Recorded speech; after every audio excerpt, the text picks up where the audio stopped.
We'll call the meeting to order. We'll begin with the Pledge of Allegiance. I invite you to join us.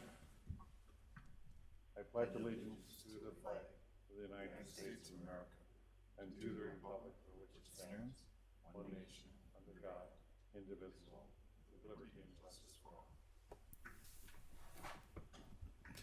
Now, normally the room would be full, but we're following all the COVID-19 directives and 10 people in the room. So my commissioners are going to have to learn to talk louder next time we have a meeting, so it feels like the room is full. Roll call. Gehrig? Here. Grinberg? Here. Pepcorn? Here. Strand? Here. Mahoney? Here. Inspections. Even though City Hall is closed to the public, the inspections department is fully functional and utilizing all remote working, email, phone, and digital services. There's a drop box for the plans, applications, and submittals at the north entrance during normal business hours, and the contents in the box are picked up regularly. I had somebody looking for a permit last week, and Bruce Tharlson worked with him and got it done. Everybody's back to work right now in that building project. Library. Even though the library buildings are closed, the public library is still open online. Reference librarians are responding to questions via patrons via the phone, through social media, and through email, and online library card applications are still available. The stay-at-home book party is held Thursday evenings at the library Facebook page. With the help of our communications and government affairs team, some of the children's librarians have filmed story times to run on the library's website and social media channels, and more of these story times are planned in the coming weeks. Police. An analysis of calls for service from the police department over the couple weeks shows numbers similar to last year or slightly higher. Therefore, according to Chief Todd, it does not appear the activity has dropped off with people supposedly be staying at home. The police department, however, has gone to 12-hour shifts for field services and created an isolated reserve force. The administration and investigation departments are also working at alternating times in station to minimize exposure. Other. During this past weekend, the Metro governments and health agencies of the Fargo-Moorhead Metro released a United Metro Against COVID-19 video, which was intended to promote the community, calm, and preparedness, was released to assure our Metro residents that their local leaders are united in fighting for this pandemic. This video is just one of the many tangible examples of the close collaboration amongst the governments and public health system in FM Metro. Somewhat similar to how we approach a flood, we're leaning on each other, our expertise, capacities, and resources to produce a practically seamless provision of services for our residents. My commissioners as well are working on things to help us fight this enemy. Physical city, county, and state borders have little meaning during public health crisis, such as the one we find ourselves in right now. And this is how we are approaching the COVID-19 virus. We are one team, and we are in this together. Our various jurisdictions are in constant communication with and among each other to ensure continuity of services and unification of efforts whenever possible.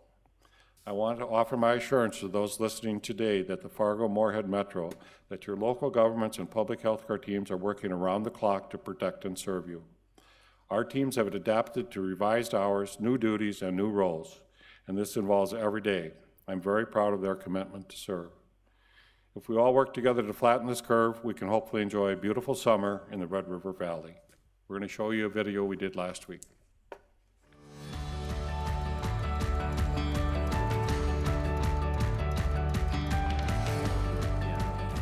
These are unprecedented times, and it is important to remember that even when we are physically apart, we are all in this together. Every one of us has questions and face uncertainties, and that's okay. Despite these trials, it's important to remember that no one is alone in this. The sooner we stay apart, the faster we'll get back together. We can and will stand strong as a united community. We must continue to respect and incorporate into our daily lives the advice of public health professionals. These public servants are working tirelessly to help guide and deliver us through this pandemic. Listening and acting accordingly is crucial in our efforts to protect our community members. There are plenty of ways to enjoy the outdoors while still staying 6 feet apart. We're asking you to be smart. Rest assured, things will get better. The goals of flattening the curve and defeating the COVID-19 virus will be achieved through diligence and patience. The situation will improve. We must remember this is not permanent, and our Metro community will recover. Our businesses, nonprofits, and civic organizations are hurting right now. They will need us to support them once our cities fully reopen for business.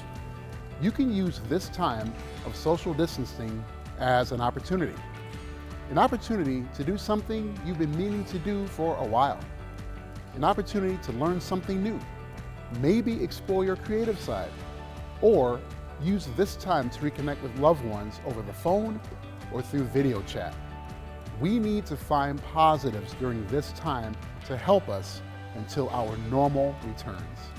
We have incredible teams of hardworking, compassionate professionals dedicating their time and abilities to the people of the Metro. Through the good and the bad, our public health teams will continue working tirelessly for the sake of all of us. Their work will save lives, and we are in good hands. We encourage you to find the positives in every situation, wherever they may be. Our mental and spiritual health is as important as our physical health at this time. It is okay to sometimes focus your attention on things other than COVID-19. Now is the time to support one another. Reach out to those that are important to you. Let them know that you care and are thinking of them. We all need support, but sometimes in stressful moments we forget to ask or are afraid. Our greatest strength is looking after each other. Together we can help slow the spread of the virus, flatten the curve, and hopefully enjoy a beautiful summer in the Red River Valley. Together, little efforts can make a big impact. I want to give credit to the team, Greg, that you guys worked on this. That came out very well. Thank you very much, the whole team that was involved with that. Is there a motion to approve the order of the agenda, adding an extra item of agenda to consider the resolution to provide all mail-in election balloting on the June 9th city elections? I so move. Is there a second? Second. Any discussion? If not, all in favor say aye. Aye. And opposed, nay. Motion carried. Is there a motion to approve the minutes of the March 23rd, 2020 regular meeting? So moved. Is there a second? Second. Any discussion or changes? All those in favor say aye. Aye. Motion carried. Consent agenda. Is there a motion to approve the consent agenda, items 1 through 27? So moved. Is there a second? Second. Any discussion? Roll call vote, please. Strand? Yes. Gehrig? Yes. Grinberg? Aye. Pepcorn? Aye. Mahoney? Aye. Regular agenda. State Water Commission requests cost reimbursement for FM diversion flood project in the amount of $98,001.53. Is there a motion? So moved. Is there a second? Second. Any discussion? Roll call vote, please. Grinberg? Aye. Gehrig? Yes. Pepcorn? Aye. Strand? Yes. Mahoney? Aye. For Nathan Beerbaum will explain the flood update at this time, and he's smiling, having a good time with that high crest we had. Provide you guys an update on, or a recap, I guess, on what the spring flood was here the past couple weeks and what we are currently looking at here the next week as well in the river. Thought I'd first started off by showing the last probabilistic forecast that the National Weather Service issued. You guys all saw this before, but I thought I'd just kind of highlight that, at that time we were still looking at, right around 38 to 39 foot flood was kind of that 10% chance event. And at that time was really due to the uncertainty of what the weather in March may have in store for us, how much snow or rain we may get, as well as the actual melt that may occur. Another factor that went into that probabilistic forecast as well was how wet we were up to early February. So this is a graphic that we showed you guys previously as well. So here is the total precipitation from September 1st all the way up to early February. At that time, you can see we were the third wettest on record. So we had a lot of moisture in the system that either fell as rain in the previous fall or was snow sitting on the ground. Here on the left-hand side of this slide here shows the total snowfall that we received through the whole winter. As you can see, in November, December, and January, like I said, we had a lot of snow on the ground already going into February and March. However, though, when we got to February and March, basically a light switch got flipped and stopped essentially all precipitation. So we went from quite a bit of snow on the ground to also in February and March, we didn't get over 2 more inches of snow in those 2 months. And I think Daryl Richardson, I saw him post this on Twitter last week. His graph here that he has, or he shared, shows that for the months of February and March combined, we were actually the third driest on record. So it was essentially a complete 180 that we experienced from the fall all the way up through early February, then the months of February and March. So obviously that had a huge factor in what we actually experienced for a flood. And here's just a couple graphs that the National Weather Service issued as the floodwaters were rising and then actually crested here in town. The one on the left was issued on March 27th. This was the first day that they showed a potential crest on the red. They're saying, you know, end of last week, we could potentially have had reached to a stage of 31 feet.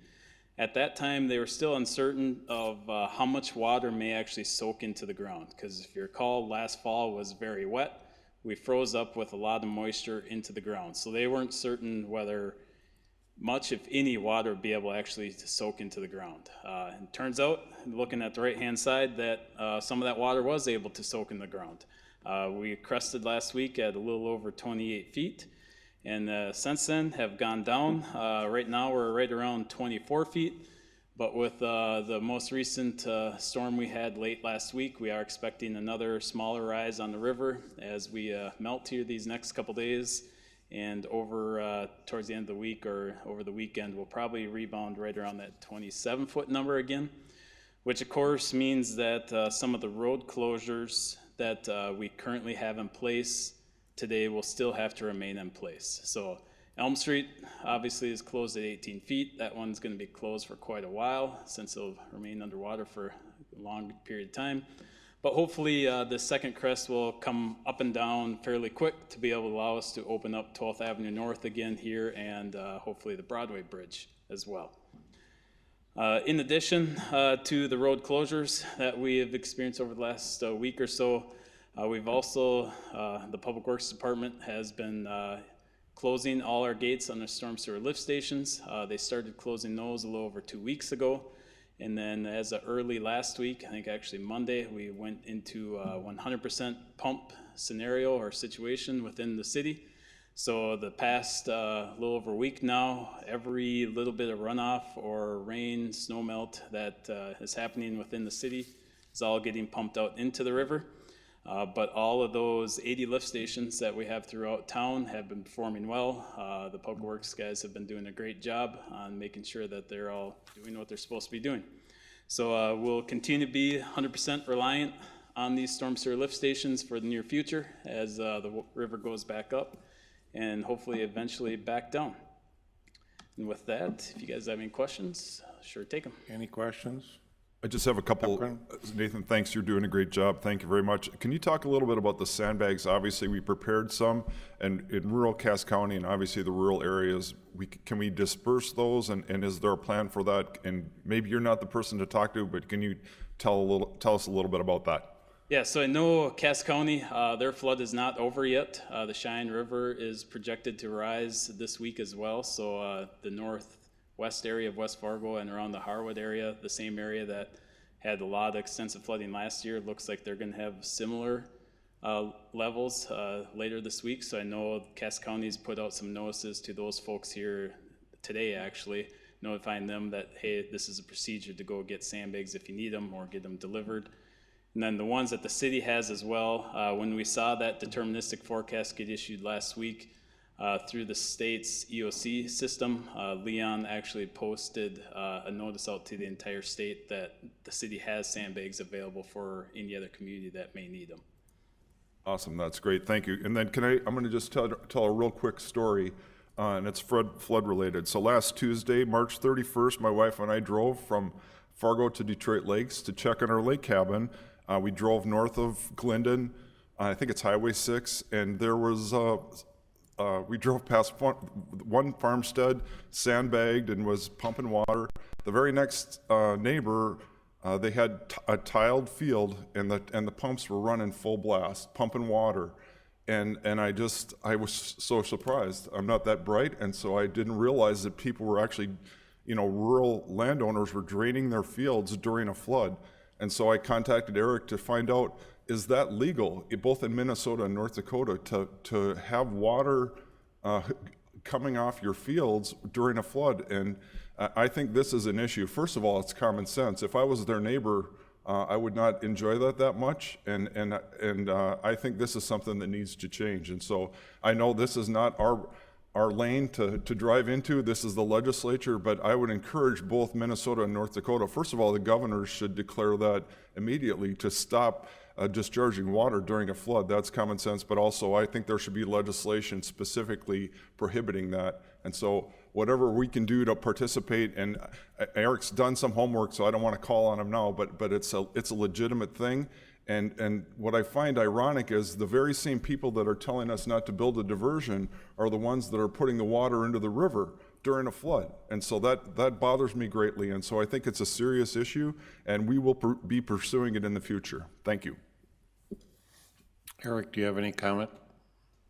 Well, I started some research, but have a little bit more to do, I think. I think there are some limitations on people putting up, some kind of diking and so forth, but I haven't quite figured the details yet. Thank you. Thank you. Any other comments? Thank you, Nathan, and your team. You've done a great job. Appreciate it. We will go into public hearings now. There's an application by RECONNECT LLC for property tax exemption for project located on 2700 7th Avenue North, which applicant will use the operation for manufacturing essential oil extraction machines, distribution center for aftermarket agricultural parts and engineering consulting services. I believe Ben Hushka is going to come into the chamber now and give us this report. Good afternoon, Commissioners. This is an application for a 5-year new industry exemption. It came in obviously before all of the pandemic issues, and when there's about a month process when we receive an application to publish for this hearing until they can actually come to the Commission. In the meantime, there was a scheduled tax exempt review committee, which would have been about 2 weeks ago, that got canceled. So the committee did not meet to vote on this. However, Jim Gilmore did. We did send all the information out to committee members, and Jim Gilmore asked them to respond back with any questions or comments they may have. 5 members responded and said that they approve of the application, and that was the only comments that Jim received back. So the recommendation that would have gone to the Tax Exempt Review Committee, and subsequently we're assuming that there were no comments against it, would have come forward with approval of this. They are a primary sector, and the applicant is present to address you. Did you have a PowerPoint on this, Ben? Did I see or no? No. For the public to see? So there isn't. Could you just tell how they scored? Your last page, please. Of our rating system that we have that requires 100 points of our evaluation based on the jobs that are created, their salaries, and the type of business and so forth. They scored 104, I believe. 104.5. So that would have triggered a recommendation for approval as, and it's pretty standard. It's a 5-year, and they are primary sector. So, does anybody want to speak to this tax exemption? You want to speak? Oh, just grateful to be here and have the opportunity to really go to the next stage of our business that we've experienced. Just for the public, can you give your name, please? Oh, sorry. My name is Jesse Fall. I'm the Vice President at RECONNECT LLC, and thankful again for the opportunity here to have this opportunity to grow really into the next phase of our business.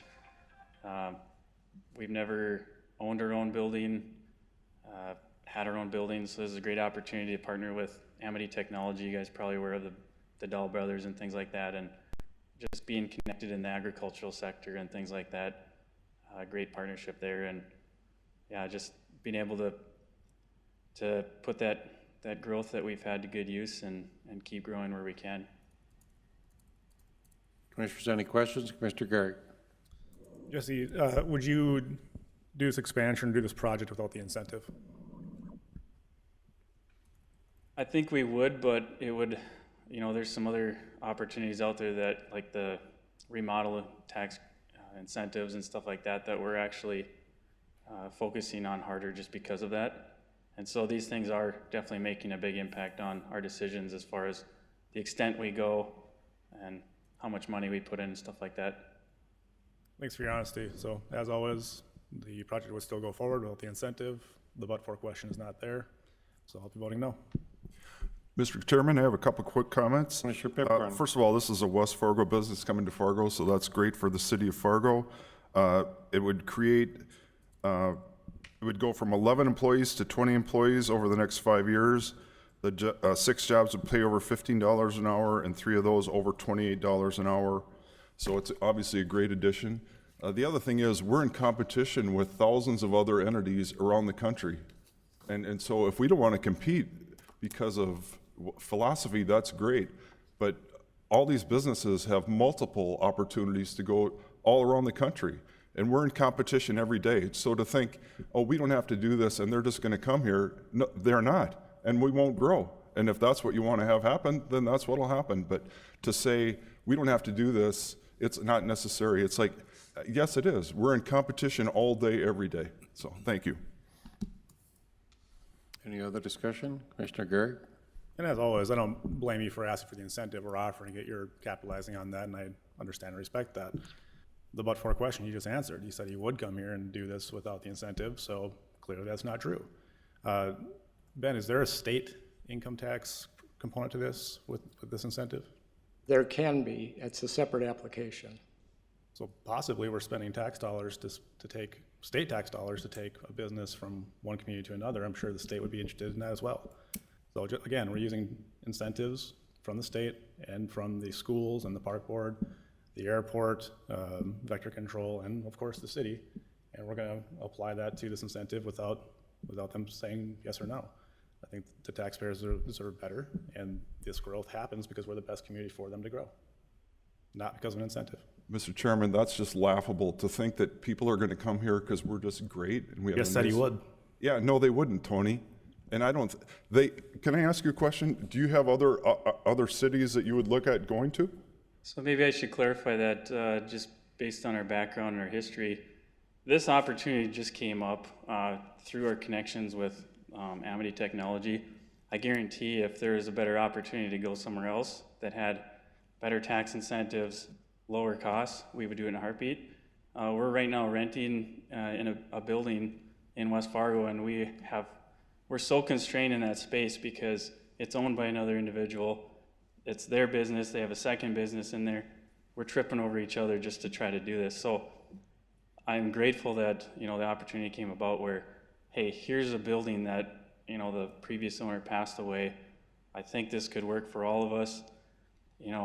I'm not opposed to coming to Fargo. I'm happy to come to Fargo, but my roots are, I live in Horace. I love West Fargo, but hey, if we can make this work too. The big thing is we love North Dakota. North Dakota is an incredible state, and I mean, that's where I've grown up, and that's where I want to stay in. And we've been able to just recently be approved as a primary sector business, and another incredible thing, and we've already hired 3 to 4 people in the last 3 months, and we're still, I mean, this is our busiest month, and as you know, spring planting and stuff like that, but it just blows my mind how busy we've been and the amount of sales we've had all over the country. Canada, we sold a lot of stuff to Russia, stuff like that, so, I appreciate you guys' consideration of this, and definitely, would we come here without the incentive?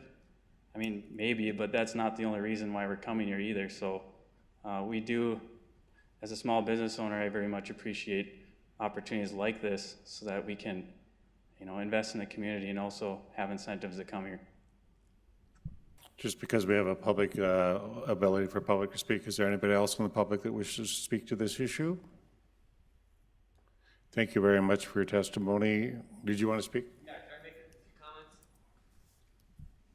Just identify yourself, position. Yeah, Ryan Oss, I'm with the Greater Fargo Moorhead Economic Development Corporation. So I've been meeting and visiting with Jesse and his partner, who's his brother, Matt, for a few months. Actually started following them before we connected with them and started talking to them about their business as it relates to primary sector and doing work globally, selling the products in Russia and other places. In just talking to Jesse today, he told me that they've had 70 phone calls just today. So when I think about a young company like this that is kind of just in the early stages of their growth, they've got so much business because of the value of the product that they're putting out there that they literally cannot keep up. They are hiring people. It's still not enough. They've planned to hire more people and employ them here at a time when I think, we all know the current situation that we're facing with layoffs and unemployment. And here we have a company that is diversifying our economic sector. They're developing market technologies for ag equipment. They're selling that all over the world. There's some other stuff they're doing. I'm not going to talk about it because I don't know if it's for public consumption. But there's a lot of good and promising things, I think, in the future for REDE. And I'm excited to see it happen. I'm excited that they're doing it here. And I think for a company like this, any breaks they can get, whether that's a tax incentive, whether that's a grant, they're going to put that back into the company to grow the company. It's going to help them grow that much faster. So I think I always think of this as a team sport. It's not a one-sided equation. And I think to the extent that we can all be supportive in their success, that's just going to fuel success for the community in the future. So I just thought I would share that. Happy to take any questions. Mr. Chair, Thank you, Commissioner Pipcorn. So can I ask you, so obviously if we did away with tax incentives as a city, what kind of impact would that have on economic development? I think in a vacuum, if we're talking just us removing them, we're not in a vacuum. And everybody else keeping them, we're going to be at a disadvantage. It is the basic language that you have to speak. Right. It's a competitive market out there, and all these businesses. There's thousands of competitors like us, correct? Yes, every day. I mean, there are places that are hungry for companies like REDE to come and open up shop. They just happen to be loyal to North Dakota and are looking for opportunities to grow here. But as they grow and continue to grow, if someone is to offer them some incentives or resources to help grow their company somewhere else, I think Jesse and his team are going to have to take a look at that. Thank you. Thank you. We'll close the public hearing. We're really pleased you want to stay in North Dakota and you're growing your business. Tough time for a lot of people right now. It's nice to hear that somebody's doing okay. And if you could just talk to the Russians about increasing the oil prices, that'd really help us out. But Mayor, before you vote. Commissioner Garrick. When I talk to business owners or people who are talking about growing a business here in Fargo, they talk about the community, they talk about the workforce, the education, the schools, the housing, and they say, oh, and if you have incentives, we'll take those too. Very rarely is that the reason people come here. To suggest that's the reason people come here is oversimplifying, and that's embarrassing. It's because of the people that are here. It's because of the community that we've built. It's because people want to work here. If you're talking about growing in Minnesota or Canada or the other competitors that we have, it's because we have the workforce here and the infrastructure here to grow, and you can succeed in Fargo. And people have seen that again and again. The fact that we give incentives is a bonus, and I've asked dozens of businesses if they would come here, and many of them say, of course we would, but you're offering the incentive, so I'll take the incentive.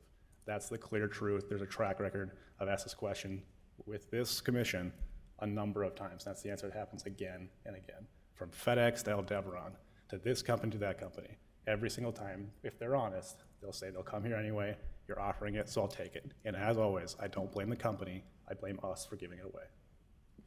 Mr. Chairman, just a couple things. So obviously he's an economic development expert. He's not somebody who has a political bias and is pushing an agenda. We're in competition all day, every day. There's no debate about that. If you don't want to participate, then they'll go someplace else. That's the bottom line. It's not an option. So I just think, that's totally your prerogative, but we're in competition all day, every day.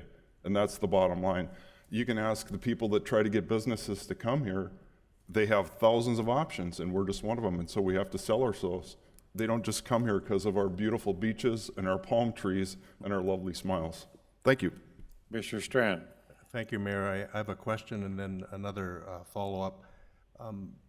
Maybe Commissioner Pepcorn or maybe Ben could answer this with how time-sensitive is this issue that there is not an opportunity to still go before Tax Exempt Review Committee for analysis?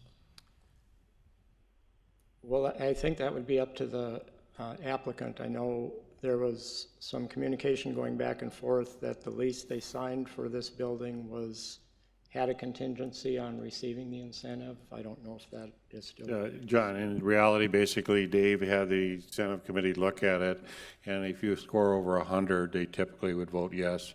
The answers from the members of that was yes. So if it goes to tax exempt, it'll pass.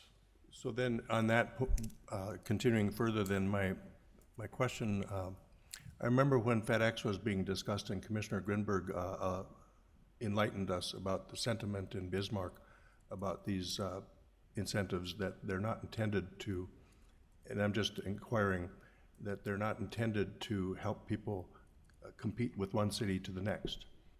And you, if I recall, voted against FedEx because it was a competitive thing between cities, if I recall, but the topic is what I'm interested in, Commissioner Grinberg. Is this where does this land sit in the legislature, and do you see this coming back as an issue? That's my biggest question is, here we have a West Fargo business looking for an incentive to move to Fargo. Well, Mr. Chairman and Commissioner Strand, you know, flashback 4 years ago, I guess, better part of 4 years ago when FedEx, to me it's apples and oranges, this project. FedEx was not primary sector. And in my personal opinion, we shouldn't be granting business incentives to not primary sector. That's the genesis behind when this started with legislation back in the late 1980s and what's been sustained by the EDC here, as Ryan alluded to. So primary sector is the magic title for me, and it's received that, where FedEx wasn't. And that's why I voted against it. The fact that it's a West Fargo business is in our political subdivision is the greater metro region. And so if it were West Fargo political subdivision, I would guess they'd be applying to West Fargo for the same thing. So I don't see it as a direct competition on incentive. To Commissioner Garrick's point about corporate tax incentive, that's a state-driven decision, not local. Thank you. Do I have a motion, please? I'll make the suggested motion, approval of a 5-year 100% exemption on the part of the project improvements leased by Ready LLC for the property at 2700 7th Avenue North. Second. Moved and seconded. Any further discussion? Roll call vote, please. Pepcorn? Aye. Grinberg? Aye. Garrig? No. Strand? Yes. Mahoney? Aye. Next motion is continue from 4/20/20 in Alley Vacation. It will be moved to a later time. Move to 4/20. Do I have a motion? So moved. Is there a second? Roll call vote, please. Grinberg? Aye. Garrig? Yes. Pepcorn? Aye. Strand? Yes. Mahoney? Yes. Item C, Prairie Grove, 5th edition, 5354 26th Street South. Approval recommended by Planning Commission, 12/3/19. Zoning change from limited commercial to conditional overlay to an MR3 multiple dwelling residence. First reading of rezoning ordinance and plat of Prairie Grove, 5th edition. Donald Crest to explain. Well, thank you for coming, Donald. Good evening, Commissioners. Donald Crest with the Department of Planning and Development. As the Mayor stated, item 30C is the Prairie Grove 5th edition. This property is located at 5354 26th Street South.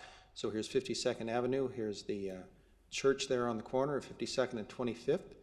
So locate that for you. That is an undeveloped property there.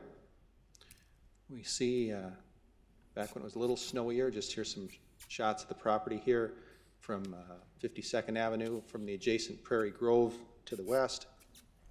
And then there's a private drive that separates this property, or no, sorry, there's 26th Street, rather, not a private drive. It separates these two properties. This is the existing multi-dwelling property over there. Just another long shot along 25th there. The property is zoned LC Limited Commercial with a conditional overlay for design standards, as is common in many of our commercial areas. The proposed zone change is to MR3, multi-dwelling residential, with a repeal of the conditional overlay. The MR3 zoning would allow the development of multi-dwelling housing. Particularly, the applicant is proposing a 55 and older multi-dwelling development similar to the property that's adjacent to the west. The conditional overlay, ordinance 4522, would be repealed on this property, as conditional overlays with the design standards are generally only applied to commercial properties. This project also includes a subdivision plat. The existing property is one lot, and this plat does not change that number of lots or the configuration of the lot. What it does is it modifies these negative access easements that are along the north and east side of this. You commissioners, I believe you may be just generally familiar with a negative access easement. What that does is it prohibits access to a property from a street. It's not an actual, fence down the road, but it's just an agreement that they would not take access from that property. They have proposed modifying these negative access easements. You can see here the breaks that they've proposed in them here and here. This has been reviewed, as your staff report prepared by Ms. Bagley on our staff states, that this has been reviewed by our traffic engineer, Mr. Gordon, and found to be acceptable. The applicants, so then they would have access from the north and the east here, not just coming down this street as well.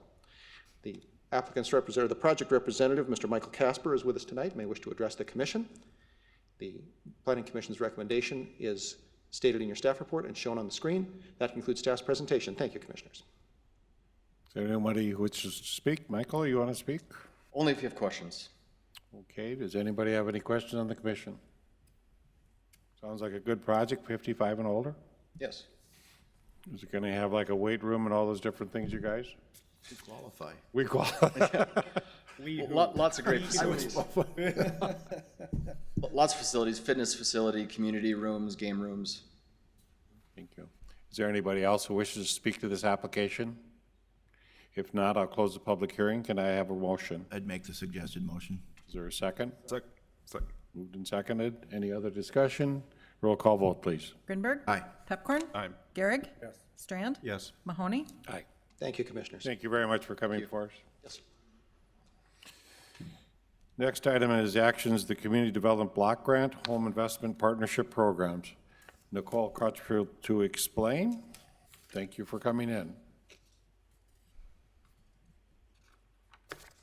Good evening, commissioners. This item is in front of you tonight because it's a public hearing. Open public comments we have a 30-day public comment process, and Wednesday is the end of that day. And anytime we have a project in our CDBG program that is more than a $50,000 change, or when we have specific addresses, HUD requires us to notify the public of those changes. And so that's what's in front of you tonight. We have some activities related to a property that was given back to the city based on back taxes, and that qualifies for a demolition. And then we also have 2 city-owned parcels that we're getting ready to sell. I'll be back in front of you next week, or in 2 weeks, with updates on that. And then we also are taking this opportunity, since we are doing an advertisement for public comment, is to modify our citizen participation plan. The citizen participation plan is a requirement by HUD as far as policies and procedures on how we notify the public. And our process was a little cumbersome. It included a stop at the CD committee, Community Development Committee, and the Planning Commission committee. And we decided to eliminate, I can't remember which, but those activities are in front of you today with the attached plan. Today is just the public hearing, and in 2 weeks would be, we would be seeking the approval. So the public's been informed they could come here, do emails, or do some methodology if they wanted to? Correct. So do I just say, is there anybody here who wants to speak to this program? Correct. And there's nobody outside. There's nobody outside. That.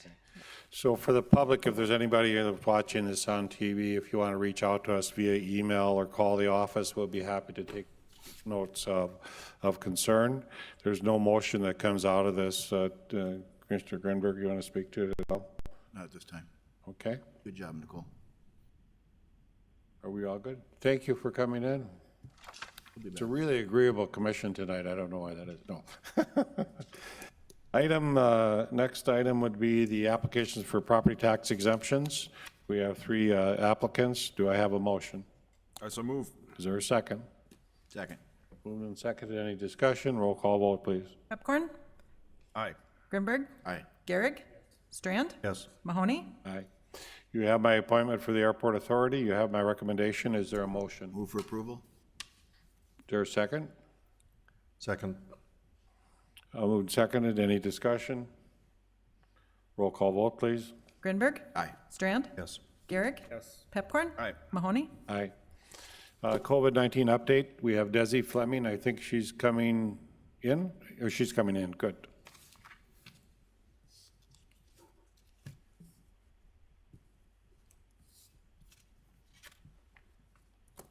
You going to talk about the budget? Mm-hmm. That's coming next.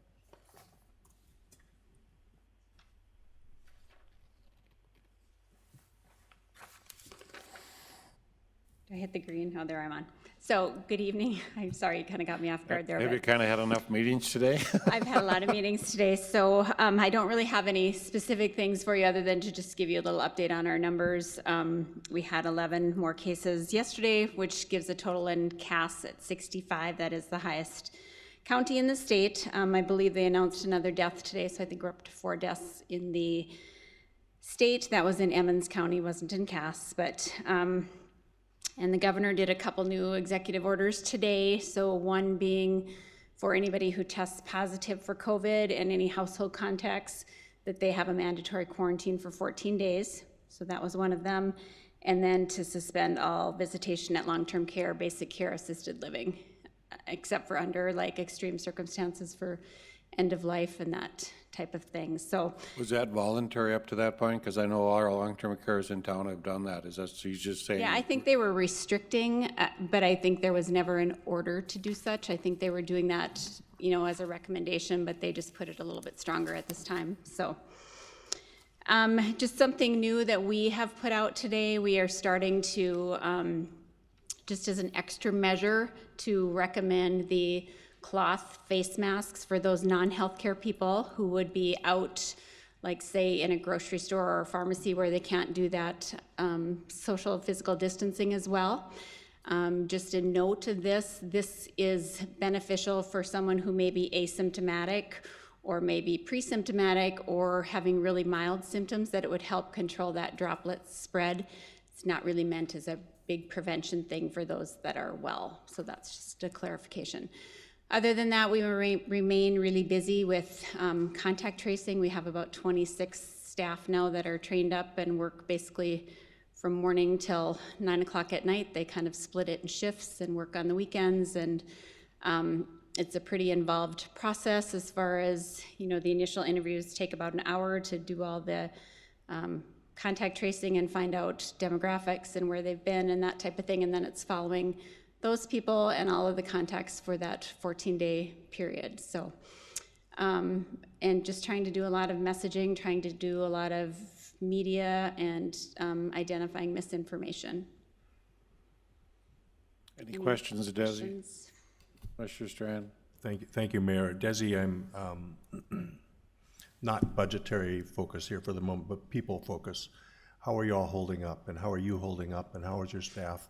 How do you see their emotional needs and family needs? And I'm really worried about our people. Yeah, you know, I'm really fortunate to have a wonderful staff. This is definitely a longer event than what we're used to with, you know, flood ramp up. We'd usually go like a week or 10 days really strong. This has been, you know, this is starting our 4th week of really long hours. But they have shown up every day and they've done a great job and they have a good attitude, and so that makes my job easier. We try to watch each other and you know, keep everybody accountable and try to smile and try to be kind and do those things that kind of make the day go better. There's a lot that we can't control in this, so we just try to focus on what we can and try to make a difference that way. And if I might continue just for a moment, Mayor, but you know, Desi, we're pretty experienced at floods and some other issues coming, catastrophes potentially coming at us, but this is a different one. What I'd like to share with you is keep an eye on everybody. Make sure that if they're getting exhausted or they're getting tired or they're getting worn down or they need some space, take the liberty to advocate for your people and yourself so that their health is and their family's health is the highest priority, because we need them for the long haul, and we need everybody healthy for the long haul, and I just hope you all stay as safe and well as possible. Appreciate that. Mr. Gregg. 2 questions. So if you test positive, you're quarantined for 14 days. Is that in your home? Yeah, well, I mean, if someone is well enough to be at home, then yes, they would be at home. And it's an order, so it's not voluntary. How does the city enforce that? Well, that would be one kind of similar to the travel. You know, when people came back, I mean, it's basically based on others reporting and then following up with that from a law enforcement perspective. Would you like us to do something if they don't follow? I was just curious. I think people have questions about, you know, if we have orders to do these type of things, how are we making sure it's happening? How stringent should we be? How heavy-handed should we be? You know, if the police get involved, what does that mean? Is it a crime? Do they just bring you back home? Desi, just for Commissioner's question, so when you say somebody's positive and you check up on them, isn't it a daily phone call you're checking on them? Yeah. Through the And 14 days. I will say that most of the people that, like they have in other counties, I believe up in Ramsey County, they had an issue of someone who wasn't following, staying put, and so they actually did a state health officer quarantine order. And usually when you do that kind of thing, it's pretty impactful. They usually listen to you. It's similar. We've had to use it for active TB before here, you know, but this is now a governor order. But I think most people understand that this is very infectious, that, you know, it could impact their family, it could impact those around them. And so I think most people are pretty agreeable to doing what they're supposed to for the greater good. Very good. Any other questions, Desi? Keep up the good work. Your team's doing a great job. Appreciate it. Thank you. Second item was the budget, and what happened is several commissioners have asked me this question. Finance Director pays the topic on the Finance Committee agenda, and Bruce Grubb and Mike Redinger kind of put this together for me to kind of give a report of what's happening. As you can recall, last fall's budget presentation, there were 3 major categories that make up the budget. The personnel, we added 6 new staff, police and public works, operating budget, and then the capital budget, and the capital is the general fund and capital equipment fund. Specifically at the Finance Committee, we discussed these different items to take up: suspending capital outlay expenditures in the General Fund 101 and Capital Equipment Fund 475, but also enterprise funds as well. 2, limiting operational expenditures to the extent possible and potential reduction in levels of service, both general fund and enterprise funds. 3, reevaluate personnel budgets, particularly in respect to seasonal part-time help and private sector help. 4, potential CIP reductions in the event the loss of prairie dog and declining sales tax. We are currently work with 3 major CIPs: the engineering CIP, commonly referred to as streets, the water and utility wastewater CIPs, and we are, so the water utility and the wastewater utility CIPs, I'm sorry. We prepared reduced CIPs that would reflect what resources we would have available to us now. So the Finance Committee had considerable discussion about potential changes to our varied budgets, but first wanted to make sure we had educated ourselves on not just declining revenues, but also wanted to complete the thorough examination of both federal, state, and funding programs that might be available to municipalities. We are in the process of doing now with what the CARES Act does. We heard rumors summer relief package specifically for infrastructure may come along, which could potentially help replace the loss of prairie dog funding. So when we get through that, we would like to take that to the Budget Committee to work on a list of recommendations that would be forwarded to the Finance Committee and ultimately the City Commission. It's interesting to us is already the transit department got a funding of $7 million. So that comes out of the general fund when we do the transit, so that very much helps us. And we got some money, the airport authority got a $1.5 million grant as well. So there's some things that will come in, and we want to explore those fully. We took some actions early on, like suspension of all travel, education, conference spending, but that was more driven by prevention of the spread of the disease than a budget decision. So we don't have specific budget recommendations here today, but rest assured we are working diligently on this and take it very seriously. Last week, Bruce reached out to every department and division head of the city and asked them to review their expense budgets and provide potential budget reductions in respect to essential versus non-essential expenditures and services. Administration and Finance will review all the information tomorrow and start to list budget recommendations. Once those are done, they would come back to the Commission for thorough discussion. Any questions? Just to comment, appreciate the work that's been done, because it's important to be ahead of this and manage it as we work through it, because it's real. Yeah, and we run a tight budget, as you know. You were thoughtful in our budget this last year, and yeah, we'll look at everything we can, and I think Kent is very concerned about revenue falling. But there are a lot of the parts of our funds that are funded not outside of the sales tax that are actually not out of the general fund, they're actually out of utilities. Tony knows there's a variety of budget. We have some pretty big budget items on utility right now, but they're built into the revenue stream. The next item we have is Commissioner Strand would like to discuss COVID-19 impacts on residential landlords and tenants and possible action or direction from the City Commission. He has distributed to the commissioners tonight a action item, I believe, right? I have, yeah. And he will discuss that. Commissioner Strand. Thank you, Mayor. Mayor and Commissioners, I'd like to call attention to a concern that I have and that others have about those people who've either lost their jobs or have had their hours cut as a result of the coronavirus pandemic and the economic fallout that's been occurring. The concern is that some of these people may be tenants in an apartment and others may be in their own home, but most of them are making mortgage payments on those homes. Their remaining income and their remaining savings accounts may be strapped, and they may be struggling to put food on the table and to pay all their bills, including the monthly rent payment or their monthly mortgage payment. I recognize that this is not simple. All of these things are interconnected. A complicated series of obligations is involved.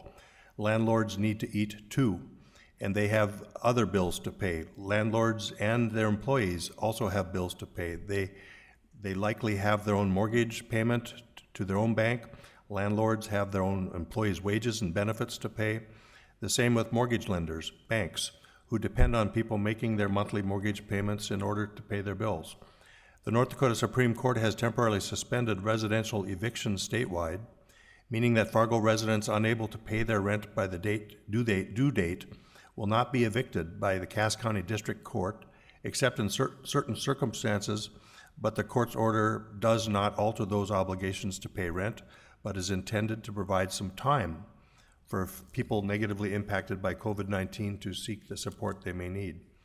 The federal and state governments have already acted to bolster unemployment benefits and expedite the payment of those benefits in an effort to mitigate hardship.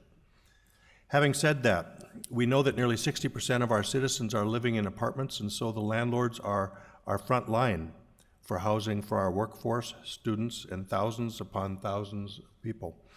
We want to support landlords during this trying time, as well as those tenants who are facing hardship. I'm talking about documentable hardship, particularly unemployment. Others who are not facing hardship need to be good citizens and honor their agreements and obligations. In his press release last Thursday, Mayor Mahoney encouraged renters and landlords of properties large and small to engage in open dialogue with each other, saying, "It is very important to show compassion for fellow community members at this time. Many people are struggling with new challenges threatening their financial stability. I encourage anyone facing new financial hardships to seek the resources available to them in this uncertain time," end quote. He also said that for those tenants who have lost their jobs or have been otherwise impacted by the COVID-19 pandemic, help is available. The Coronavirus Aid, Recovery, and Economic Security Act, the CARES Act, provides financial help for renters. If tenants are unable to pay rent, they are urged to call First Link at 211 to seek assistance. This 211 service is supported by the United Way of Cast Clay and is a free, confidential service line available to all North Dakota and Minnesota residents 24/7. I endorse the mayor's message wholeheartedly, and I think it is such an important message for our community that I would like us, the City Commission, to formally endorse it as well. Therefore, with those words as a preface, I move for the adoption by the Fargo City Commission of the following statement: that any suspension of the eviction process by the courts will not eliminate the underlying obligation of tenants to pay their rent, and therefore the City Commission encourages landlords and tenants and the banks with their borrowers to cooperate with each other, to communicate with each other, to identify the problems, and to explore options that will allow tenants to remain in their homes while still providing reassurance to landlords so they too will be able to satisfy their obligations, recognizing that everyone is impacted by this pandemic, and that landlords and tenants are hereby encouraged to communicate with each other, to be reasonable with each other, and to work with each other, recognizing that everyone is impacted by this pandemic and its economic outfall, and that landlords, as to those tenants who have suffered documented hardships, to be open to arrangements with those tenants as an alternative to eviction, levying of late fee payments and bad credit reporting and so on. And that as to those apartment building owners with professional management companies and employees, that they authorize and encourage those management companies to adhere to these principles, and as to banks and other lenders and the apartment building owners and single-family homeowners who are their customers, to communicate with each other, to be reasonable with each other, and to work with each other and be open to similar alternative arrangements as described herein. That this motion be disseminated to all the city's residents and their landlords and lenders. That is your motion? My motion. Is there a second? Second it. Moved and seconded. Further discussion? Mr. Chairman, I would appreciate Commissioner Strand's affirmation of actions that have been taken for restoring and maybe embodying calm and confidence. I think one of our roles is calm, because that's one of the CDC recommendations all the way along, is to be calm, and we need to instill confidence. You know, to the point that Commissioner Strand is making, what's outlined in his motion, I spoke with one developer over the weekend who owns 25 apartment units, and he's working with about 20 to 25 that are having challenges, and he's all in about working with those tenants to do the right thing. So I think it's the right message to send so that we instill confidence. And just to add just some examples, some of you may know that I was appointed by Governor Burgum representing the city of Fargo to the North Dakota Workforce Development Council. And I'm in a group of about 35 that meets on workforce issues. And this weekend I spoke with the director of North Dakota Job Service, who's also a member of the council, and wanted to understand the specifics of the CARES Act and what implications and benefits would be to residents. And what he shared with me is that the payments would be retroactive to the day of losing a position. So if somebody lost their job a week and a half ago and they file this week, payments will be retroactive to the date that they lost their position. There's usually a 7-day waiting period for unemployment benefits. That has been waived. Another important distinction, that's been waived for people. And typically unemployment lasts for 3 to 6 months. And there was some attention that the Governor Burgum drew last week on the 40-year-old archaic system that North Dakota has for deploying unemployment benefits. That has been resolved, and they're starting to process this week. And so to put a context in the dollars, the typical unemployment benefit on a weekly basis prior to COVID was somewhere between $400 and $600 a week. So now you're adding $600 on top of the baseline. So the average will be $1,000 to $1,200 a week in benefits to those individuals who qualify and receive the benefit. And I think that just reinforces what the CARES Act was intended to do, to help people through this. And that certainly, in my opinion, should help work with landlords on their rent that maybe it was due April 1st. And I know as well that Governor Burgum said today, actually, that 37,000 have applied for unemployment since this started. And this weekend alone, 2,700 people applied. So the process is working. And you know, there's an old adage that says, trust the process. Still the confidence that the benefit's going to be there. And I still think we have an area, though, Commissioner Strand, I know you've been working on this, is with the new American population on language interpretation and access to computers to actually file. So those are things that I think we'll continue to work on. So anyway, long-winded, but I thought I'd add that backdrop for those that are watching and listening tonight because I think it's important. Thank you. Any other discussion? Commissioner Garrick? I just want to make sure we're all clear. This is encouraging voluntary cooperation between landlords and the like, right? So this is an advisory. Non-binding, just to be sure that, and I agree with you, this is very good. You said disseminate to all residents. Do we know how we're going to do that? Are we sending a mailer to everybody? Are we putting it on our webpage? My guess is online through the website and digitally. We don't need to do a hard mail to everybody. Thank you. Any other discussion? Roll call vote, please. Strand? Yes. Grinberg? Aye. Garrick? Yes. Pepcorn? Aye. Mahoney? Aye. Good work, Commissioner Strand. Thank you, Mayor. And now we have a discussion regarding CARES Act Emergency Fund Relief and Updates. Commissioner Grinberg. Mr. Chairman and members of the commission, just some, I guess, factoids or situation where we're at, what we know, rather. We know that people are scared and there's anxiety in our community and nation as a result of COVID-19. And I want to assure the residents that the City of Fargo and the City Commission is hearing your voices. We know of organizations that are coordinating emergency relief funds and community-wide oversight to address people and companies feeling the impacts. In fact, there are a few task forces forming regarding business and citizen issues. We know in particular their efforts are focused on food, shelter, and communications. Over the next week, we will bring community groups together to the table and provide assistance in communication and coordination to make sure gaps aren't being overlooked in our community. The City of Fargo is having conversations with foundations such as the FM Area Foundation, Dakota Medical Foundation, United Way, and other organizations to capture as much data as possible to confirm, coordinate, and understand how people are being impacted by directing additional potential available resources. We understand that during the next 3 to 4 weeks, we will obtain more knowledge and data relevant to the impacts of COVID-19 and determine what gaps and where that additional support could be targeted.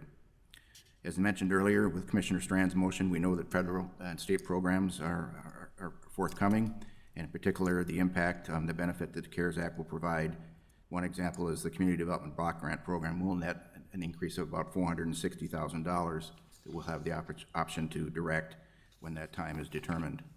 And as mentioned as well, the existing social service program and the stress of call volumes increase, the city is here to provide assistance as best we can. And please turn to the 211 as a good resource.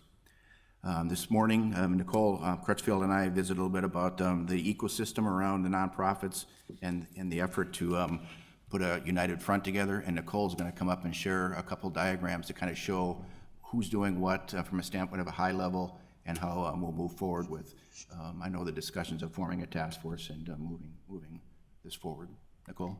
Sure. Thank you, Commissioner. And really, this was just a little diagram to show the existing social service system in Fargo. So as many of you know, through the Community Development Block Grant and the work that the Community Development Division, we work with many of these organizations. This is not all encompassing for the entire metro area, but for our primary partners. And we have been in daily calls and watching out our leaders in the housing arena, the food market, and then general navigation. And so we are pretty much in daily communications with these organizations as we try to figure out those social service systems. But again, most importantly, calling for the public, you know, when you're calling 211 and that first link, you know, we've heard a little bit of dialogue on, well, you know, they don't really have answers for me. And no, they're the directory component. And we know, as Commissioner Grinberg said, our existing social service system is going to be stretched thin. And so working with our foundations and nonprofits and local and federal monies to help support that.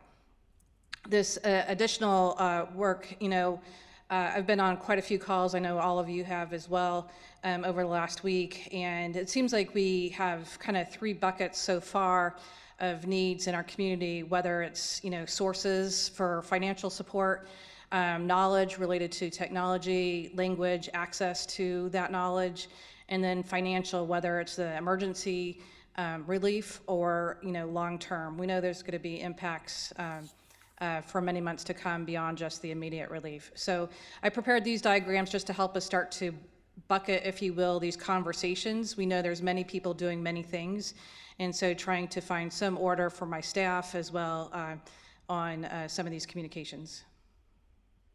Thank you. Questions of any of the commissioners? I know there's a lot of people hurting out there, and as long as we have a system to catch them, that'd be really great, and we're looking forward to that. And I know a lot of people have reached out to you as well, Nicole, so thank you very much. Thank you, Commissioner Grinberg. Any other discussion on that? No. Well, we always like to stress our legal team, and suddenly at about, I think, 3 o'clock, we decided, hey, we may want to look at the fact that we have an election coming up, and we can't get together for polling places. So one of the questions was, should we do polling via mail? So Eric Johnson's going to explain that to us. Yeah, thank you, Mayor, and Steve Sprague's coming up to the podium as well. Really what happened was Governor Burgum recently issued an executive order sort of encouraging all the counties. Some counties have been doing all mail balloting for some time, I understand. Steve knows more about that than I do, but Governor Burgum was suggesting, because of the distancing that we're trying to accomplish, to have all counties adopt that. And we kind of heard on Friday that Cass County Commission was going to be presented with a proposal by the county auditor for doing just that. And I actually got so busy I didn't get a chance to see whether they approved it, but I'm kind of assuming they did, I guess. And we were sort of forced to look at the issue of, we sort of ride along on the county's coattails by statute and by our own city ordinances. We sort of follow the county's election, the primary election and so forth in June. But in this particular case, in looking at it, the city commission through ordinance does sort of control its own elections to some extent. We choose to go with the county in some ways, and we're required on in other ways. But you had set polling positions in February, if you recall, and so it just seemed like it'd be appropriate to get your approval if you went along with the total mail-in ballots, to get your approval of a draft resolution circulated late this afternoon that would simply remove those locations and replace it with a mail-in ballot. The process is set by statute, and I think the county auditor is ready to go with all of that. Timing-wise, today was the deadline for people to submit their candidacy, and what the task Steve has is then to figure out by random selection the order of the ballot and submit it, and then the county auditor will take and order for print all of the ballots that would go out by mail. So the printing job will take some time, and he's got some deadlines to work with. So sorry for the late notice, but about the best we could do, but it seems appropriate to get your direction on that. Steve, you want to comment? I think Eric covered it all. You're speechless? What can I say? Tell us which county's been doing it all the time already. Actually, I think it's 33 out of the 53 counties have done all mail-in. I know Slope is one that does it that way. They have so few residents that rather than making them drive an hour to vote or whatever, they just mail them the ballot. And so it's worked really well in some of the more rural counties. And the Secretary of State's office buys all of the election equipment. And because of this, on the forefront, they have a machine. It's a 650 is the number, but it will count all the absentee ballots. And for the 4 largest counties, they're going to purchase an additional machine so that we can count a little bit faster. A couple of other things that are in state law that were requested to be waived for this time period are that you normally can't start counting the absentee ballots until the day before the election and then finish the day of the election. They're asking for a 5-day window to be able to do that now. No reports will be issued until after all polls would normally have been closed, so 7 p.m. on election night. And so we are hoping that with that extra couple of days that we can stay kind of current with the number of ballots that we'll be having. Very good. Do I have a motion? Just to clarify, the county Discussion. did pass this on Friday? I didn't catch that. Their meeting would have been at 3 o'clock this afternoon. Oh, okay. And I didn't have a chance either to find out what action they took, but I would assume that they went with this. So, Eric? Eric? Yeah, I don't have any more to report on that. I just thought it might be appropriate, just given that it wasn't on the agenda, to just, I won't do the whole resolution, but do the 3 items that you're actually resolving. Just read it into the record, if that's all right, Your Honor, or Your Honor, Mr. Chairman. Honorable. Thought I was in court for a second. He's got a new title all of a sudden. Commissioner Gregg. I'm trying to understand here. So if the county has closed the polling sites, and we usually go with the county for the polling sites, we have to create our own polling sites then, if we were to do it the standard way? Yeah, so Eric had asked me that this afternoon, what would happen if we wanted to just hold our own election? And it's very complex. There are a lot of steps that need to take place. And one of them is designating polling locations, getting all of the polling workers, printing the ballots, doing the notices, and just a whole series of things that, quite frankly, at this late point in the game, that we're probably not prepared to enter down that path. So assuming the county has closed the polling sites that we've already selected, we're kind of handcuffed. Yeah. Okay. What about online? I don't know how that would work, where you would be emailed a ballot. That may be something for the future. Maybe future technology can handle that. At this time, this would be similar to absentee voting. So what the Secretary of State's office is going to do is they're going to mail out the absentee application, and then to everybody that's ever voted or has the potential to vote. So that's somebody that's a U.S. resident or U.S. citizen, North Dakota resident with a North Dakota driver's license and a valid address. And so they'll mail out all of the ballots, the ballot application. That gets filled out and then returned to the county, and then the county will send out the ballot. So in 2018, I was out of state for military training during the election, and I was able to do it online. Are we not able to utilize that same process in this circumstance for this election? Well, I know that the method you're talking about is specially designed for the military and the people that are overseas.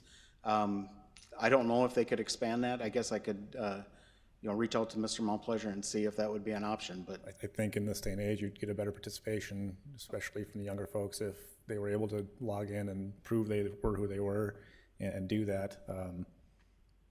Mail in, I fear that we'll have a drop in the number of people who are actually going to participate. And obviously, we want as many people to participate as possible.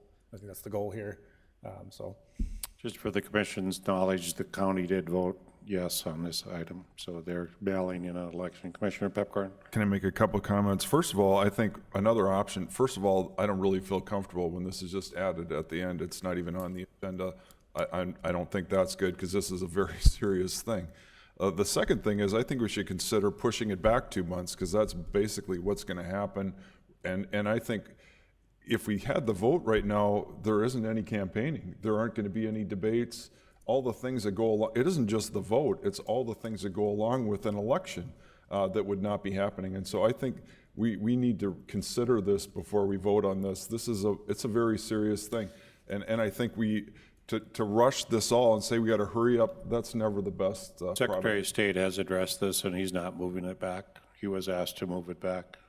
I don't care about the Secretary of State. I'm talking about the city of Fargo. This is an election for our commissioners. We can do what we want to do. We could move this to the fall election if we wanted to, because I think it's a big deal. And to just say, let's just change it all in a half hour, that's not appropriate. So I will not be supporting this, and I think we should all take some time to consider our options. Just because the county and all this, that's not good reasoning for me. Thank you. Those are my humble comments. They're only my opinion, but thank you. Eric, do you know the ruling on this? Or? Yeah, I mean, I think, and honestly haven't had the opportunity that I'd like to totally study all aspects of this, but I'm pretty firm in understanding that our setting of the election is by ordinance, and by ordinance we defer to the county process, and then there's state law that says unless it says somewhere otherwise, the election occurs on in June. It's a date in June, so it's set in, and then the question becomes, okay, in an emergency such as this, is there a way of altering that? I would have to think about that. I would say this, that I think it's important, and I appreciate your comments about not having an opportunity to study all of this carefully for the body here, but I think it's possible for you to approve this mail-in voting and consider something in 2 weeks that might, if it is possible to change it, then I think it's still possible to change it in a couple of weeks after we've had a chance to evaluate whether that makes any sense. That would be a delay, right? But that would give people more, a delay would give more time, I guess is all I'm getting at. If you wanted to kick the election out and we're authorized to do so some way, where the city holds its own election, you could do it at that time. Otherwise, if the question will become, if we are kind of forced with that situation right now, where if we don't authorize the mail-in ballot, it leaves the county with uncertainty as to what to do with respect to all the tasks they have. They have until, I think, about April 29th or 30th to have the mail-in ballots ready. And so they've got about three weeks or 2.5 weeks in order to do the printing of all of that. So there's a time frame that we're already on. And that. Steve, do you know how many candidates have applied for city commission? We have 7 candidates for city commission. Okay. Mr. Chairman, I just think challenge is that the county has a polling site, so if they've already moved to a mail-in vote, then they don't have polling sites. So, I mean, we could vote in a mail-in, but if we say no, we want to stay with polling sites, they don't have any. So it kind of makes a dilemma. Commissioner Grinberg. Just, I do know that Commissioner Strand and I have or will be invited to a virtual campaign by the Downtown Business Partnership, I believe, on April 28th. So some of this will occur, but it'll be virtual. I'm up for office, running for re-election. What you guys decide is I'll abide by, because I don't think my opinion at this point is, because I'm a candidate. So whatever the 3 of you decide is moving forward. But if you move the election out a couple months, that means you got to move the terms and all the plumbing, if I can use that analogy, around John Strand and I, because our terms end June 30th. So there's a lot of other things that tie into moving an election out versus, can the 3 of you extend our terms by 90 days? I have no idea. A lot of that has to be researched, as you said, Eric, so we'd have to give you a better answer. But if it's helpful to say we would like, it's okay for mail-in and maybe some other things, but you will research those, would that cover what you need? I think it does, yes. Okay. Can I have a motion? One of you guys figure it out. All right. So I'll move. Have you read these yet for the record? No, I will, if you don't mind, yeah. So it's the resolution with the preface, as I explained, is now therefore be it resolved by the Board of City Commissioners of the City of Fargo, 1, that all previous City of Fargo polling locations be eliminated for the June 9th, 2020 City of Fargo elections. In other words, the City Commission had approved some 10 or 15 polling locations back in February. Those are eliminated. Item 2, that said elections shall be conducted by way of mail-in ballots as provided by Century Code Section 16.1, 11.101. 3, and all qualified electors of the City of Fargo are encouraged to take every opportunity to vote by mail ballot prior to the June 9th, 2020 election. Okay. I'll make that motion with an amendment to number 2. And if city identifies a polling site, which gives us the out to say if we identify one, it could be done that way as well, or sites. Is there a second?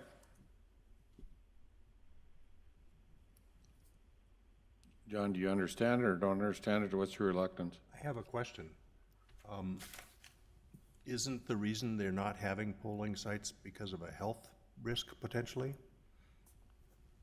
I mean, isn't that what this is about? Yes. But what you don't know is theoretically, if your COVID virus is gone by June, you could have polling sites. So that's the dilemma you have. If it peaks and comes down, could you have a polling site? They're trying to avoid that. And we have to approve a polling site by majority, correct?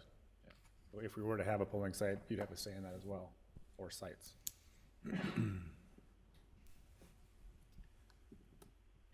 Mayor, I'm going to be somewhat similar to Commissioner Grinberg here. I don't want to influence these decisions in a way that it would look like we're trying to affect our own abilities to win or lose in the election. I just don't want to put my fingerprints on actions that would be. Well, I think the problem is you both have to be fairly elected, and I think you want to, I mean, regardless if you don't want to weigh into it, but the reality is that if you have an unfair election, you wouldn't want that as well. And if we don't have the ability of voters to get to the polls, right now they don't, because the county just voted to do all mail-ins. There aren't any polling places. So if we don't go to mail-ins, then there's no vote, because we don't have a mechanism to vote. They can recuse themselves, and that their votes aren't no votes; they're just none. So if a two-thirds, The majority could decide. a majority, which us three, would still be able to vote on a majority basis. You have to go to the gavel, but you could still motion for it if you wanted to. Actually, you can't recuse yourself very easily by statute. You're required to vote unless you have a fiduciary, financial, declarable conflict of interest. You make money as a commissioner. Well, I suppose you could say that if you wanted. I think if there's 30-some, I'd be curious how that all works in those other counties. We may be surprised that they get a better turnout than they do otherwise. I don't know how that all looks. Mr. Chairman, I'll just want to reiterate my comment. This is a global pandemic and a flood, and we're going to try to continue having an election like things are normal. It's not. This should not be going on. We should delay this. You got to stop it. This is unusual circumstances, so you don't just say, well, we have to have it done. No, we don't. This is unusual times, and this is not appropriate to continue having an election like things are normal, because they're not normal.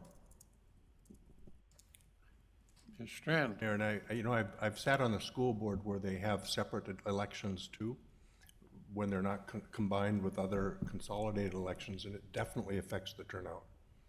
I'm guessing we would see a really substantially affected turnout with an election not held in concert with the county-run election. That's what I'm guessing. I totally agree, but we're also going to have a huge. This is going to affect the turnout too when we have a pandemic. So I mean, no matter how you turn it, these are different times, and so. But you can't just continue having an election, have it on June 6th, because that's what we always do. Things are not as they always have been, and so this is not appropriate to continue and have this election right now. That's just my opinion. But you give the option of the voters to vote with mail-in, at least they have one option to vote. Commissioner Pipcorn, I will discuss, I'm going to talk to the governor tonight, and I will bring up your questions tonight to him to understand, because the state Secretary of State said no when he was asked this question. We're the biggest city in the state. Yes, we could have that discussion. Mr. Strand, you're very right. We're going to have park board, we're going to have city, we're going to have primaries, we're going to have all sorts of things. There will be a lot of people out for that vote if it proceeds at the date it's going to proceed. And if we do a secondary election for commissioners, we must have a much smaller turnout. But to the candidates' issues is when do they get to expose themselves, because they won't have the ability to do usual candidate forums and distance themselves from the different candidates. It makes it hard, I mean, when Commissioner Gary ran, I remember you were known, nobody knew you. You had around several times, and you finally were there long enough that you won your election because people knew who you were, what you stood for. It makes it hard. I don't know what the other 5 candidates stand for. Steve Sprague, we got 5 people, and it's hard to suddenly just know who these other people are. Because the county has gone to mail-in only, if we don't allow that, at least, we are not going to have the ability for our voters to vote. So I appreciate the other dynamics here, but the only question really is can we allow our voters to vote mail-in? And if the county has gone to that, Steve Sprague, that's their only, they don't have polling places. So if we don't vote this in, we have no ability for our voters to vote. That's correct. I mean, there's a provision in state law that says that you do have to have one polling place open. The governor's executive order waived that requirement. And, you know, are we jumping the gun at that? We're not going to know until June whether or not the pandemic has risen and gone down again, and whether or not you'd be able to fully staff a polling location. So, Mr. Gehrig. Eric, am I allowed to amend my own motion there? Well, I don't think there was a second. There wasn't a second. Oh, we had no second the first time, so. So if the motion is declared, you know, whatever you call it, dead for lack of a second. Dead for the lack of a second. But the other question is, can I second as well? You can pass the gavel to make a second. Okay. And then it's transferred to, let's just say. Commissioner Pepcorn. Yeah. Okay, go ahead. Are you going to second it? I'll allow you to make whatever motion you want to make. I just simply want to add or online voting and online voting if available, and online voting if available. That didn't really change the motion, it just says more options. So I'll pass gavel to Commissioner Pepcorn and second that motion. I have a question for Eric. Do I have to give the gavel back if he passes it to me? Is that the rule? You're in for the rest of his term. We're going to extend their terms. You're the new mayor. What are we doing up here? So now you have to run the meeting, Dave. You have to take a motion or discussion. Okay, then I have another question. Does that affect my compensation during do we need to apply? All right. All right, so now, do we have a motion? A motion and a second. We have a second? An amended Any motion. further comments? Question, I'd like Eric to comment on Commissioner Strand and I voting for this. Yeah, I mean, I think that thank you for saying that. I mean, I think you can declare a conflict. The conflict is both a personal or pecuniary interest that's direct or substantial. That's the ruling. And so the way to handle that is if you've declared one, I mean, you could ask the city attorney for an opinion about that. The remaining members of the body can vote to waive the conflict. That's the first step that you can ask for. Waive the conflict and then allow the two of you to vote. But if not, you know, if this were obvious, then I would say, no, I don't think that's a conflict. But you certainly have a stake in the outcome. It's personal to you. I don't know if it's substantial pecuniary, but it's personal to you. And I think that's appropriate to say it's a conflict. So if the other three want to waive it, they can so vote. Otherwise, it could be a vote of the three of you. And I think that's about it. Only the individual can recuse themselves, though, correct? We can't vote to make them not vote. You can't vote to make, a little unclear about that, but if they're both declaring it, you can vote to waive the conflict. Right, no one's declared anything yet, so that's why I'm wondering. Well, they're both saying it. Mayor, I declare a conflict. Ditto. Move to allow them to waive the conflict. Mr. Chair. We have a motion. Do we need to have a second, or can you tell us how to do that? Eric? I think you do need a second. Second. Yes, we need a second. No.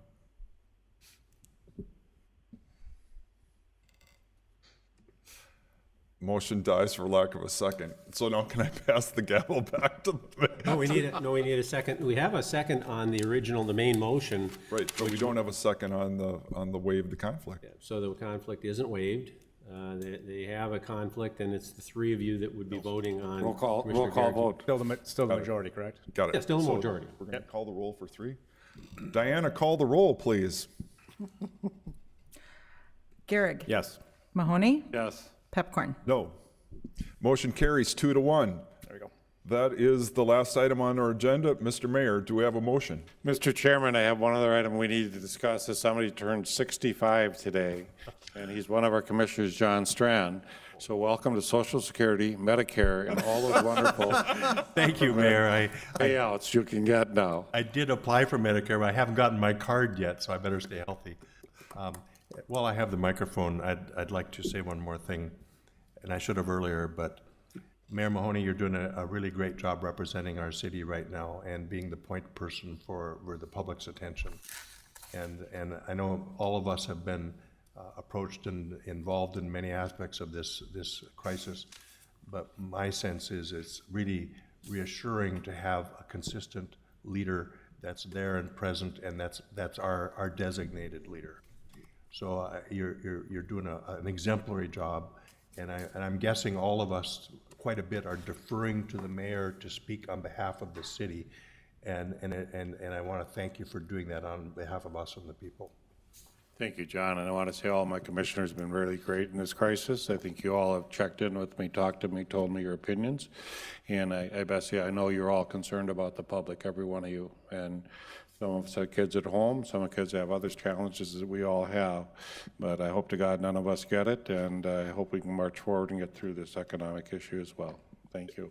And I just want to say one quick comment. So the other thing is, we have an excellent group of commissioners, and we disagree all the time about a multitude of things, but I think it's very important that we're all unified during this time, because it's like, I don't know what it was last Thursday when we had a frickin' snowstorm and a pandemic and a flood. It's like, well, what else? We got a good list of things going on, but to have us all be unified is very important, and I think that's part of the secret of why it's a great place to live. So thank you very much. And you know what? For the first time I get to ask, do I have a motion to adjourn?